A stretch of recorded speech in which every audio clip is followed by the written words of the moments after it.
उड़ीसा के एक छोटे से गांव में अनुसुईया नाम की एक अत्यंत गरीब स्त्री रहती थी। उसका जीवन कठिन था, पर उसके हृदय में भगवान जगन्नाथ के लिए अपार प्रेम था। अनुसुईया का जीवन यापन जंगल से कंदमूल और मछली पकड़कर होता था। उसने कभी शास्त्र नहीं पढ़े थे, न ही पूजा की विधि जानती थी। वो बस इतना जानती थी कि जगन्नाथ ही उसका अपना है।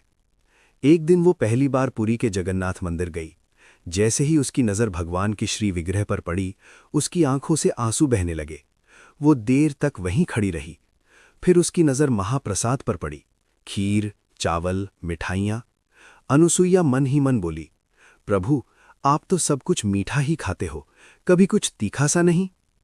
उस दिन उसने घर जाकर पूरे प्रेम से मछली पकाई। न कोई लालच, न कोई अहंकार, बस प्रेम। उसने मछली को साल के पत्तों में लपेटा और बोली, प्रभु, मैंने जो खाया वही आपको लाने आई हूं।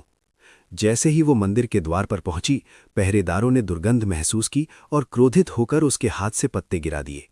लेकिन तभी एक अद्भुत चमत्कार हुआ। पत्तों के गिरते ही वहां से सुगंधित पका हुआ कटहल प्रकट हुआ। मछली का नामो निशान तक नहीं था। पूरे मंदिर परिसर में मीठी सुगंध फैल गई। पुजारियों को समझते देर न लगी। ये भोग नहीं, भक्ति की परीक्षा थी। उस कटहल को भगवान को अर्पित किया गया। उसी रात पुजारी ने स्वप्न में भगवान जगन्नाथ को देखा। भगवान बोले, मैं भोग नहीं देखता, मैं भाव देखता हूं। अनुसुईया का प्रेम शुद्ध था, इसलिए मैंने उसे शुद्ध कर दिया। अगले दिन अनुसुईया ने स्वयं संकल्प लिया, जिस प्रभु ने मुझे अपनाया, अब मैं भी केवल वही अर्पित करूंगी जो उन्हें प्रिय हो।